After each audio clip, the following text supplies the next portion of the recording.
Welcome to పూరా local news.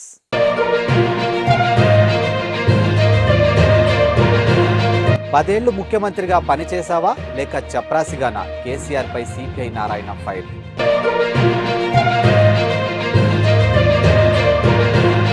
అన్ని తండాల్లోనూ పాఠశాల నిర్మిస్తాం, ఏ సమస్య ఉన్నా చెప్పండి, బంజారాలతో ముఖ్యమంత్రి రేవంత్.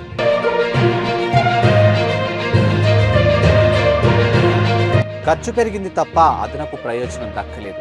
కాళేశ్వరం ప్రాజెక్టుపై కాంగ్రెస్ నివేదిక.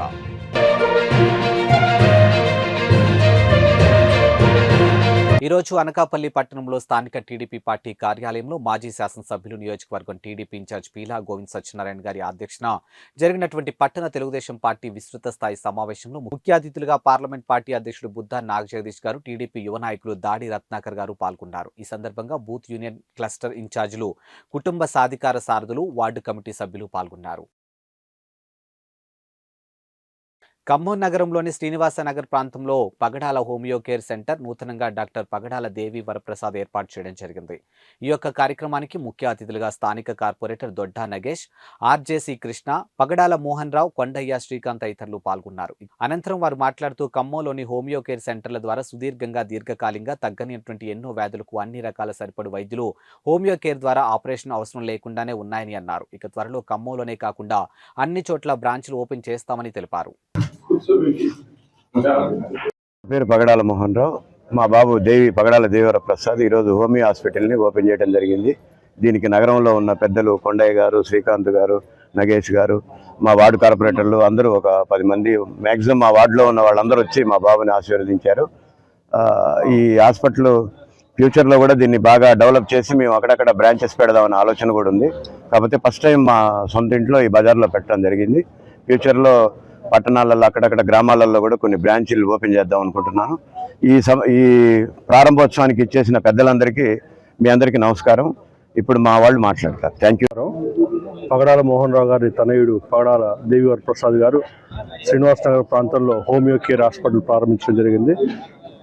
సుదీర్ఘంగా ఎన్నో జబ్బులు, దీర్ఘకాలికంగా తగ్గని జబ్బులు కూడా ఇంగ్లీష్ మెడిసిన్కి తాత్కాలికంగా వెంటనే తగ్గిన హోమియో వైద్యం ద్వారా దీర్ఘకాలికంగా ఉన్న జబ్బులు కూడా తగ్గిపోయి మళ్ళీ భవిష్యత్తులో రాకుండా హోమియో వైద్యం పనిచేస్తుంది. కాబట్టి ఈ శ్రీనివాసనగర్ ప్రాంత ప్రజలందరూ ఈ చక్కటి హోమియో కేర్ వైద్యశాలను వచ్చి వారికి జబ్బులుంటే చూపించుకొని పరిష్కారం చేసుకోవాలని కోరుతూ ఈ అవకాశం ఇచ్చిన పెద్దలందరికీ నమస్కారం తెలియజేస్తా ఉన్నాను.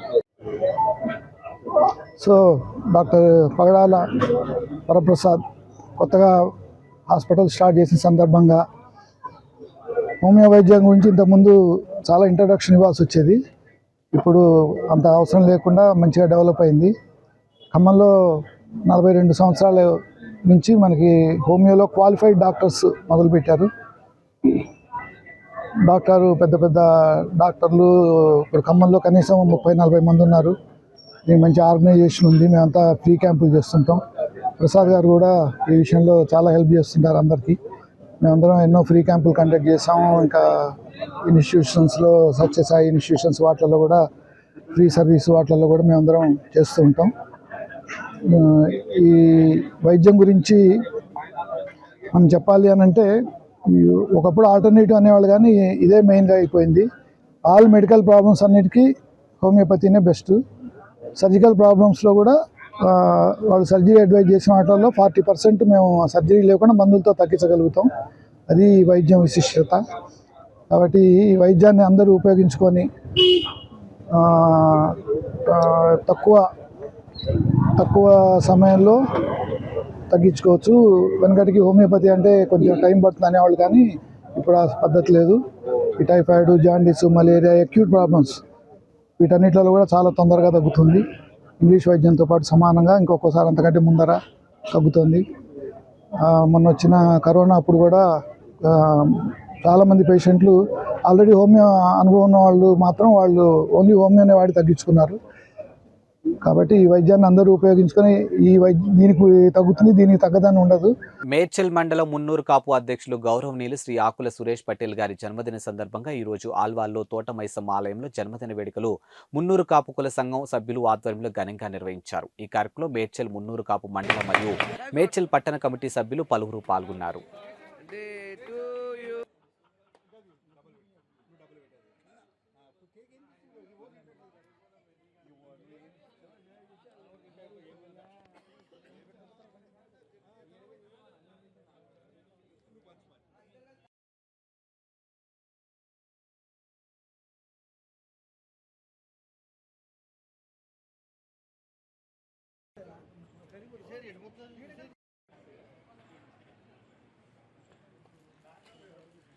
విశాఖ శ్రీ శారదాపీఠ వార్షికోత్సవాలు సాంప్రదాయబద్ధంగా ప్రారంభమయ్యాయి. ఇక గణపతి పూజతో ఉత్సవాలకు శ్రీకారం చుట్టారు. ఇక 5 రోజుల పాటు నిర్వహించే మహారుద్ర సహిత రాజశ్యామల యాగానికి అంకురార్పణ చేశారు. ఈ సందర్భంగా పీఠాధిపతులు స్వరూపానందేంద్ర స్వామి మాట్లాడుతూ లోక కళ్యాణం కోసం వార్షికోత్సవాల వేదికపై విశేష పూజలు, హోమాలు, పారాయణ కార్యక్రమాలు చేపట్టామని తెలిపారు. ఇక వేదిక పరమైనటువంటి తంత్ర విధానాలతో రాజశ్యామల అమ్మవారి అర్చనా విధులు కేవలం విశాఖ శారదాపీఠంలోనే జరుగుతున్నాయని అన్నారు.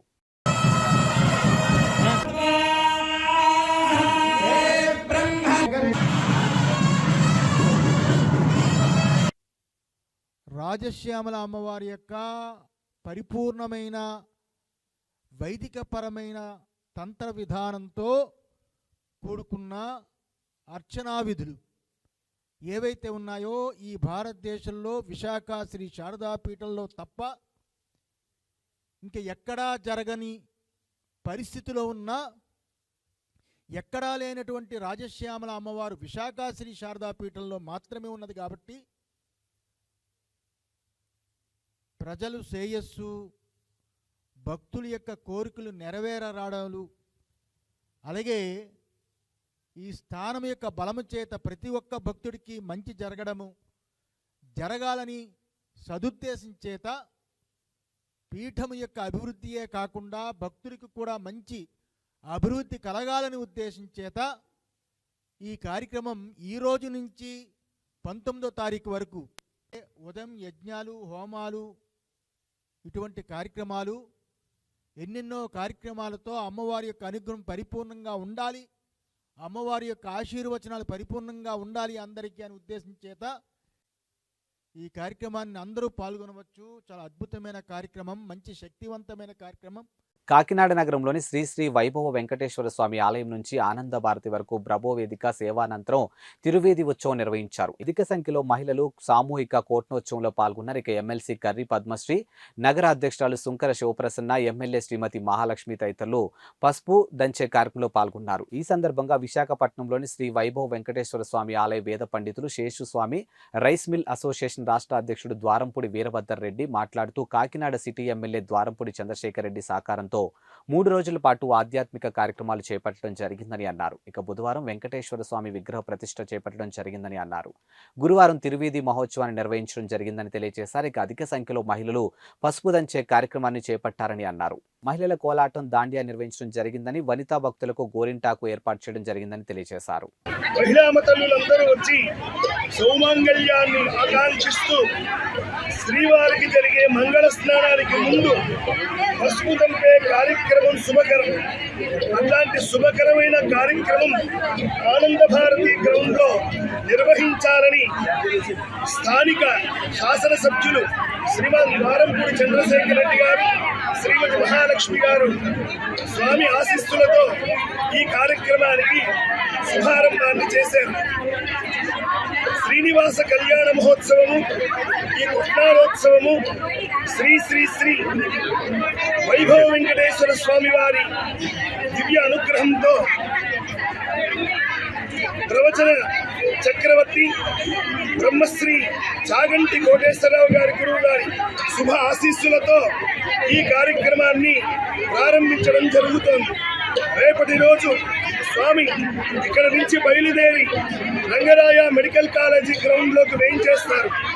అంగరంగ వైభవంగా స్వామి కళ్యాణ మహోత్సవాన్ని నిర్వహించాలనే ఉద్దేశం చేత ఎందరో భక్తులు ఆర్తితో, తపనతో గత 2 సంవత్సరాల క్రితం చేసిన కళ్యాణాన్ని గుండెల్లో పెట్టుకుని స్థానిక శాసనసభ్యుల దగ్గరికి వెళ్ళి మళ్ళా కళ్యాణాన్ని చేయించండి స్థానికులు, భక్తులు ఆకాంక్షించి వారిని అడగడం జరిగింది. చంద్రశేఖర్ గారి ఆధ్వర్యంలో శ్రీస్వామి గారి పర్యవేక్షణలో చాగంటి కోటేశ్వరరావు రేపు నగరాయ మెడికల్ కాలేజ్ గ్రౌండ్స్ లో శ్రీనివాస కళ్యాణానికి ఏర్పాటు చేయడం జరిగింది. ఈ సందర్భంగా ఈరోజు ఆనంద భారతిలో ఈరోజు పసుపు కొట్టడం, అలాగే కోలాట ఆట, అలాగే సాయంత్రం మంగళస్నానం సమయాన్ని చేయించి ఆ కంటిన్యూషన్లో రేపు శ్రీనివాస కళ్యాణ్ చాలా ఘనంగా నిర్వహించడం జరిగింది. సో అందరి కోరిక మేరకు ఇంతకు ముందు ఆనందపడుతున్నాం మనం అలా వాళ్ళందరి కోరిక మీద రేపు నగరాజులో భారీ ఎత్తున ఏర్పాటు చేయడం జరిగింది. ఆ శ్రీనివాస కళ్యాణ్ కాకినాడలో జరుపుకోవడం వల్ల కాకినాడకి మంచి జరగాలని చెప్పి కాకినాడ సిటీ ఎమ్మెల్యే గారు ఎంతో మంచి ఉద్దేశంతో ఈ కార్యక్రమాన్ని చేపట్టడం జరిగింది. సో అందరూ ఆహ్వానితులే. వచ్చిన వారందరికీ కూడా వరపుడి చంద్రశేఖర్ గారు తిరుపతి నుంచి ఆల్రెడీ ప్రసాదం చెప్పించడం జరిగింది. వచ్చిన ప్రతి భక్తులకు కూడా ఒక లడ్డూ ఇచ్చి అలాగే కంటిన్యూస్గా వాళ్ళకి భోజన సదుపాయాలు కూడా ఏర్పాటు చేయడం జరిగింది. సో అందరూ వచ్చి ఆ కార్యక్రమంలో పాల్గొని కాకినాడ మరింత డెవలప్ అవ్వాలని చెప్పి చేస్తున్న మంచి ఆశయంలో అందరూ పాల్పంచాలని కోరుకుంటున్నాం. Kakinada rural doctor Pitani Annavaram charitable trust chairman YSRCP నాయకులు doctor Pitani Annavaram Kakinada rural Ramanayyapeta charitable trust కార్యాలయం నందు మీడియా సమావేశం ఏర్పాటు చేశారు. ఈ సందర్భంగా అన్నవరం మాట్లాడుతూ గత 20 సంవత్సరాల నుండి ప్రత్యక్ష రాజకీయాల్లో ఉన్నానని, గత ఎన్నికల్లో టికెట్ ఇస్తానని ఇవ్వలేదన్నారు. అప్పటి నుండి పార్టీ అభిష్టానానికి కట్టుబడి ఉన్నానని, ఎన్నికలు సమీపిస్తున్న సమయంలో ఒకవేళ పార్టీ టికెట్ ఇవ్వకపోతే ఇండిపెండెంట్ గా పోటీ చేసేందుకు సిద్ధంగా ఉన్నానని తెలిపారు. ఇప్పటికే గ్రామాల్లో తిరిగి ప్రజల సమస్యలు అడిగి తెలుసుకుంటున్నామని తెలిపారు. ఇక రూరల్ నియోజకవర్గంలో అనేక సమస్యలు ఉన్నాయని, గ్రామాల పర్యటనలో అవి తమ దృష్టికి వచ్చాయని, ఎన్నికల్లో పోటీ చేసి గెలిచిన తర్వాత వాటి పరిష్కారానికి కృషి చేస్తామని తెలిపారు. ఇప్పటివరకు చూసాము సార్ నుంచి సానుకూల స్పందన వస్తుందనే ఉద్దేశంతో మరి ఇంకా రాలేదు. కానీ మరి ఎలక్షన్స్ దగ్గరకు పడుతున్న ఈ తరుణంలో మరి ఇంటింటికి వెళ్ళి వాళ్ళని అభ్యర్థించి 2024 సంవత్సరంలో మరి మేము ఎలక్షన్స్లో పోటీ చేస్తున్నాం కాబట్టి మరి మాకు సపోర్ట్ చేసి మమ్మల్ని చట్టసభల్లో కూర్చోబెట్టేలాగిన మరి మా ఈ సామాజిక వర్గాలు ఏవైతే ఉన్నాయో వారికి తోడుగా మరి అగ్రవర్ణంలో ఉన్నటువంటి పేదలకు కూడా మేము రిక్వెస్ట్ చేస్తాము. మేము దాదాపుగా మీ అందరికీ తెలుసు 20 సంవత్సరాల నుంచి వైద్యపరంగా కానీ విద్యాపరంగా కానీ మరి కాకినాడ రూరల్ నియోజకవర్గంలో ఉన్నటువంటి ఈ బీసీ ఎస్సీ ఎస్టీ మైనారిటీస్ మరియు అగ్రవర్ణ పేదలందరికీ కూడా మేము అందుబాటులో ఉండి ఎనలేని సేవ చేస్తూ ఉన్నాము. రాజకీయంగా కూడా అంటే గత కొద్ది రోజులుగా మేము ఈ కాకినాడ రూరల్ నియోజకవర్గంలో తిరుగుతున్న సందర్భాల్లో మేము చాలా చోట్ల ఈ శాసనసభ్యుల ద్వారా జరగాల్సిన అభివృద్ధి జరగట్లేదనే విషయాన్ని మేము గ్రహించడం, అదే విషయాన్ని మాన్యశ్రీ వైఎస్ జగన్మోహన్ రెడ్డి గారికి కూడా విన్నవించడం జరిగింది. మరి ఆ అభివృద్ధి ఆ శాసనసభ్యులు కాకినాడ రూరల్ కాన్స్టిట్యూన్సీ అంటే కాకినాడ రూరల్ నియోజకవర్గంలో మీరు తిరిగినప్పుడు అనేక సమస్యలు మీ దృష్టికి వచ్చాయి. అవన్నీ ఈ లోకల్ ఎమ్మెల్యే గారు చేయలేదని మీ ఆరోపణ, అంతేనా? నేను కాదు, చెప్పండి. వాళ్ళ ఆరోపణ. ఎవరు ఆరోపణ అండి? ప్రజలు. అది మీరు నమ్మారా? మరి అక్కడ ఉన్నాయి. అంటే అది వాస్తవమేనా? అంటే ఆయన అభివృద్ధి చేయలేదని మీరు నమ్ముతున్నారు? అభివృద్ధి చేయలేదని కాదు, వీళ్ళ సమస్యలు ఏవైతే ఉన్నాయో అవి అపరిష్కృతంగా ఉన్నాయనేది మాత్రం లేదు సార్. లోకల్ ఎమ్మెల్యే అభివృద్ధి చేయలేదని సీఎం దృష్టికి తీసుకెళ్ళాను. నాకు ఇస్తాను, నేను ఇంకా అభివృద్ధి చేస్తానని మీరు స్పష్టంగా ఇందాక చెప్పారు. మీరు చెప్పారా లేదా? అవును, అవునా కదండి? అంటే లోకల్ ఎమ్మెల్యే చేయలేదనే చెప్పేసి సీఎం చెప్పాను. లోకల్ ఎమ్మెల్యే చేయలేదనేది లోకల్ ప్రజలు చెప్పారు. అదే విషయాన్ని నేను రూఢీ చేసి మేమేదైతే ఆశయంతో ఉన్నామో ఆ ఆశయాన్ని అది ఫుల్ఫిల్ అయ్యేలాగా మరి ఈ వర్గాలన్నీ నాకు సహకరిస్తాయని, అదేవిధంగా మరి మాన్యశ్రీ వైఎస్ జగన్మోహన్ రెడ్డి గారికి కూడా మరి మా ఈ నిర్ణయాన్ని మంచి హృదయంతో సానుకూలంగా స్పందించి ఈ రాజకీయ రంగ ప్రవేశం చేశాం కాబట్టి మరి ఆయనతోనే ఇప్పటివరకు నడిచాను. ఆయన పోయిన ఎలక్షన్స్లో మరి మండపేటలో కోఆర్డినేటర్ కింద ఇచ్చారు. మరి తర్వాత సీనియర్ రావడం వల్ల మమ్మల్ని ఆపారు. మరి ఇలాగా ఆపినా కానీ అప్పటి నుంచి కూడా మరి జగన్మోహన్ రెడ్డి గారు వెనకాల నడుచుకుంటూ వస్తూ ఉన్నాము. మేము అడిగాము, సార్ మేము మీ పార్టీ పెట్టిన దగ్గర నుంచి కూడా మీతోనే నడుస్తూ ఉన్నాము. మీ కష్టకాలంలో మేము మీకు తోడుగా ఉండి మిమ్మల్ని ఎదురుగా నడిపించాము. మరి ప్రస్తుతం అయితే నా సామాజిక వర్గాలన్నీ కూడా ఇక్కడ కాకినాడ రూరల్ నియోజకవర్గంలో ఎక్కడైతే ఏవైతే ఉన్నాయో ఆ నియోజకవర్గంలో నా సామాజిక వర్గాలు చాలా ఇబ్బంది పడుతూ ఉన్నారు. వాళ్ళకి ఆపన్నాస్తం ఇవ్వాల్సిన అవసరం. రాబోయే సాధారణ ఎన్నికలు ప్రశాంతంగా సజావుగా నిర్వహించేందుకు సన్నద్ధం కావాలని జిల్లా కలెక్టర్ కాకినాడ పార్లమెంటు నియోజకవర్గం ఆర్ఓ డాక్టర్ కృతికా శుక్లా సూచించారు. ఇక గురువారం కాకినాడ జిల్లా కలెక్టరేట్ ఆవరణంలో ఈవీఎంలు పరిశీలించారు. ఈ సందర్భంగా ఆమె మాట్లాడుతూ ఈవీఎంల భద్రత కోసం రేకులు ఏర్పాటు చేస్తున్నట్లు తెలిపారు. ఇక దీనికి సంబంధించినటువంటి టెండర్ ప్రక్రియ కూడా పూర్తి చేశామని అన్నారు. ఇక ఎన్నికల దగ్గర పడుతున్న నేపథ్యంలో ప్రతి వారం రాజకీయ పార్టీలతో సమీక్ష సమావేశం నిర్వహిస్తామని తెలిపారు. ఇక ప్రతి ఒక్కరూ తమకు అప్పగించినటువంటి విధులను సజావుగా నిర్వహించాలని పేర్కొన్నారు. జిల్లాలోని ఎన్నికలు సజావుగా నిర్వహించేందుకు జిల్లా ఎన్నికల అధికారికి వివిధ అంశాల్లోనూ సహకారం అందించడానికి 19 మంది సీనియర్ అధికారులు నోడల్ అధికారులుగా నియమించడం జరిగిందని ఆమె తెలిపారు. ఈ కార్యక్రమంలో ఆర్ఎన్బి ఎస్సీ హరిప్రసాద్ బాబు తదితరులు పాల్గొన్నారు.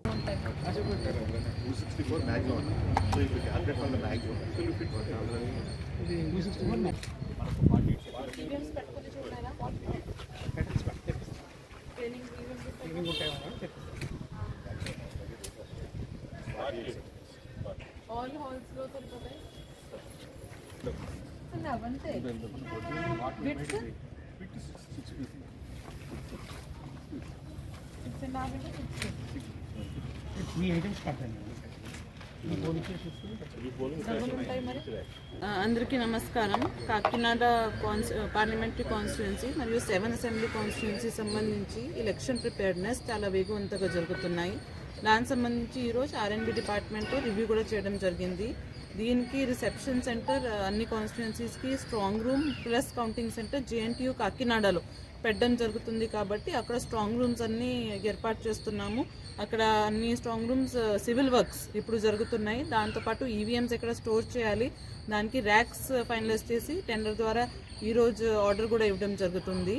దీంతోపాటు ఎలక్టోరల్ రోల్ సంబంధించి కూడా ఈఆర్ఓస్ ప్రతి వారం పొలిటికల్ పార్టీస్తో మీటింగ్ పెడుతున్నారు.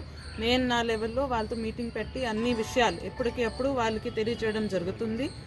చాలా ట్రాన్స్పరెంట్ మేనర్లో పొలిటికల్ పార్టీస్ ఇన్వాల్వ్మెంట్తో ఈ ప్రాసెస్ అంతా ముందుగా తీసుకుంటున్నాము. దీంతోపాటు ఇప్పుడు ట్రైనింగ్స్ అంటే ముఖ్యంగా పోలింగ్ పర్సనల్ డేటా ఫైనలైజేషన్ జరుగుతుంది. ఎవరెవరిని దీనికి పోలింగ్ డ్యూటీస్ వేస్తున్నాము వాళ్ళకి కూడా ట్రైనింగ్స్ మనకి నెక్స్ట్ వీక్ నుంచి స్టార్ట్ చేయబోతున్నాం. బీసీ బిడ్డ అనిల్ కుమార్ యాదవ్ను గెలిపించుకుందాం. ఇక పల్నాడు జిల్లా నర్సరావుపేటలో వైసీపీ ఆధ్వర్యంలో జరిగినటువంటి సభా జన ప్రపంచనం. ఇక పల్నాడు ప్రజలు ఆప్యాయంగా స్వాగతం పలికారు. మీకు సేవ చేసి మీ రుణం తీర్చుకుంటా అనిల్ కుమార్ యాదవ్. ఇక జగనన్న వదిలినటువంటి బాణం అనిల్ కుమార్ యాదవ్ ఏ పార్టీ ఆలోచించినది జగన్ ఆలోచించి బీసీని అభ్యర్థిగా నిలబెట్టాడు. ఇక బీసీ నాయకుడు అనిల్ని గెలిపిస్తే కొత్త శంఖానికి నాంది పలుకుదాం నర్సరావుపేట ఎమ్మెల్యే డాక్టర్ గోపిరెడ్డి శ్రీనివాస్ రెడ్డి. ఇక బీసీ ద్రోహి చంద్రబాబు. ఇక 2019 ఎన్నికలు రికార్డు మళ్లీ తిరగరాద్దాం. ఇక బీసీలో రాజకీయంగా ముందుండాలి. నర్సరావుపేటలో వైఎస్ఆర్ కాంగ్రెస్ పార్టీ ఆధ్వర్యంలో జరిగిన సభ విజయవంతం. ఇక అనిల్ కుమార్ యాదవ్ కు ఘన స్వాగతం.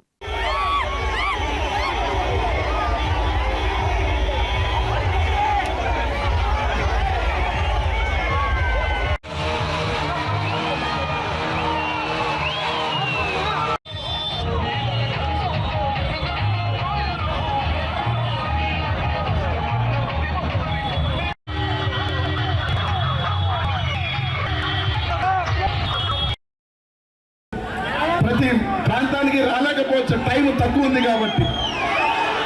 నాయకులు కూడా ఎక్కువ మంది ఉంటారు, ఎందుకంటే ఊరికి ఒకరు వేసుకున్నా కూడా మొత్తం తీసుకుని 1000 మంది ఉంటారు. హడావుడిలో టకటకా అని మనకి స్పీడ్గా 1-2 సార్లు, ఎందుకంటే ఎక్కువ మంది కాబట్టి మిస్ అవ్వచ్చు.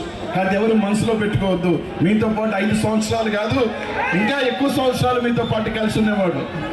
చాలా మంది ఇక్కడ చెప్పారు, నాకెవరో ఒక మాట చెప్పారు ఇందాక. నేను పొద్దున అయ్యా నర్సరావుపేట పార్లమెంట్కి ఎవరు వచ్చినా ఫస్ట్ టైం గెలిపించేస్తారు, రెండోసారి రారు అని. కానీ ఒకటి మాత్రం చెప్తా ఉన్నా, అనిల్ అనేవాడు రెండోసారి కూడా ఇక్కడే గెలుస్తాడు. ఒకటోసారి కాదు, రెండోసారి కూడా వస్తా. రాస్తా మీ అందరికి ఉన్న వాళ్ళందరినీ చదువుతాం. కాబట్టి అందరికీ కూడా అదే విజ్ఞప్తి చేస్తా ఉన్నా.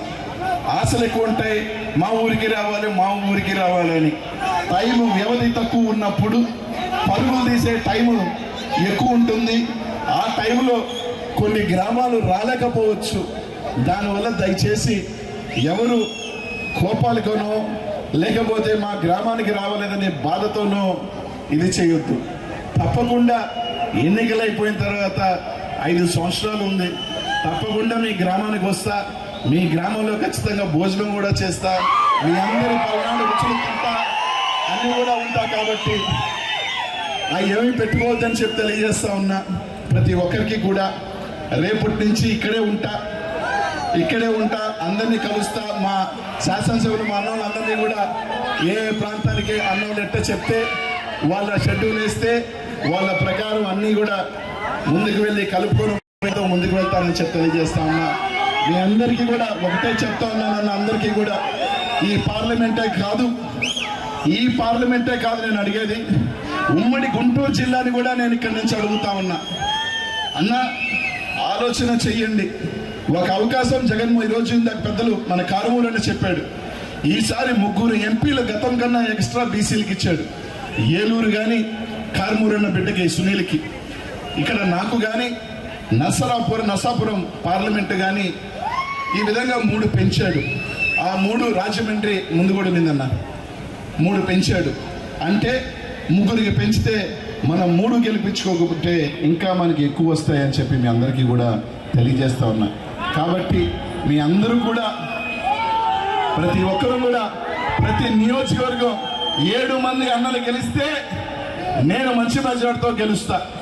కాబట్టి మీ అందరూ కూడా వాళ్ళు ఎలాగో మంచి మెజార్టీతో గెలుస్తారు, అంతకంత మెజారిటీ కూడా కలుపుకొని ఒక మంచి మెజారిటీతో నన్ను నమ్మి ఈ పల్నాడు గడ్డకి వచ్చాను. మీ పౌరుషానికి ఎక్కడ తీసిపోను, మీ పౌరుషానికి ఎక్కడ భంగం కలిగినో మీ పౌరుషాన్ని పెంచేవాడే ఉంటాడు కానీ అనిల్ కుమార్ యాదవ్ పెంచేవాడు కాదు అని మీ అందరికీ కూడా చెప్తా ఉన్నా. ఒక అడుగు పెంచుతాడే కానీ మీ ఎంపీ అన్న కోసం నిలబడిన వ్యక్తి అనిల్ కుమార్. ఈరోజు అనిల్ కుమార్ గారు నర్సరావుపేట రావటం చాలా సంతోషకరమైన విషయం. ఒకసారి మన ఎంపీ లావు కృష్ణదేవరాయలు గారు రాజీనామా చేయగానే మమ్మల్ని అందరినీ కూడా ఎమ్మెల్యేలందరినీ కూడా పిలిచి జగన్మోహన్ రెడ్డి గారు అడగటం జరిగింది, ఎవరిని పెడదామని చెప్పి ఒక మాట అడిగితే మా అందరి నోటి నుంచి వచ్చిన ఏకైక వ్యక్తి అనిల్ కుమార్ యాదవ్ అని చెప్పి మేమందరం కూడా చెప్పడం జరిగింది. మేమందరం అంటున్నాం, సింహపూర్ నుంచి సింహం ఈరోజు పల్నాడు వచ్చింది. కాసుకోండి తెలుగుదేశం పార్టీ నాయకులారా, ఈరోజు బీసీ వర్గాలన్నీ కూడా ఒకటే ఆలోచన చేయాలి. జగన్మోహన్ రెడ్డి గారు ఒక ప్రయోగం చేశారు నర్సరావుపేట నియోజకవర్గంలో. గతంలో ఈ పార్లమెంట్ నుంచి ఎప్పుడు కూడా ఒక బీసీ అభ్యర్థి కానీ ఎవరికి కూడా సీట్ ఇవ్వలేదు. కాబట్టి మీరందరూ కూడా బీసీలు అందరూ కూడా ఏకం కావాల్సిన అవసరం. ఎందుకంటే ఈ ప్రయోగం పొరపాటున విఫలమైతే రెండోసారి అవకాశం రాదు. ఖచ్చితంగా అందరూ కూడా గుర్తుపెట్టుకోవాలి, అనిల్ కుమార్ యాదవ్ని మనం గెలిపించుకోవాలి ఖచ్చితంగా అని చెప్పి మీ అందరికీ కూడా గుర్తు చేస్తూ ఉన్నారు. అలాగే ఈరోజు చంద్రబాబు నాయుడు ఢిల్లీ వెళ్ళాడు, బీజేపీ కాళ్ళ మీద పడ్డాడు. ఒకవైపు జనసేన పెట్టుకున్నాడు, ఒకవైపు బీజేపీ కావాలంటున్నాడు. కానీ జగన్మోహన్ రెడ్డి గారికి ఎవరు లేరు, మీరు మేము తప్ప ఎవరు లేరు. జగన్మోహన్ రెడ్డి గారు ఒకటే చెప్తా ఉన్నాం, తోడేళ్ళు గుంపులుగా వస్తాయి కానీ సింహం ఎప్పుడు సింగిల్ గా వస్తుంది. గుర్తు పెట్టుకొని అనిల్ కుమార్ యాదవ్ని మనం గెలిపించుకోవాలి. 7 నియోజకవర్గాల్లో వైఎస్ఆర్ కాంగ్రెస్ పార్టీని గెలిపించుకోవాలి. ఖచ్చితంగా ఈ రోజు ఒక బ్రహ్మాండమైన స్వాగతం పలికా. ఈ యొక్క టెంపోని ఎలానే కొనసాగించాలి. మరి ఈ రానున్న 2 నెలల్లో అందరం కూడా కలిసిమెలిసి ఈ రోజు అనిల్ కుమార్ యాదవ్ గారిని అట్లనే 7 గెలిపించుకోవాలి. జగన్మోహన్ రెడ్డి గారిని ముఖ్యమంత్రి చేసుకోవాలి. జై జగన్, జై జగన్, జై జగన్. ఇవి ఇవాల్టి బులెటిన్ అప్డేట్స్. మరో బులెటిన్తో మళ్ళీ కలుద్దాం. అంతవరకు సెలవు, నమస్కారం.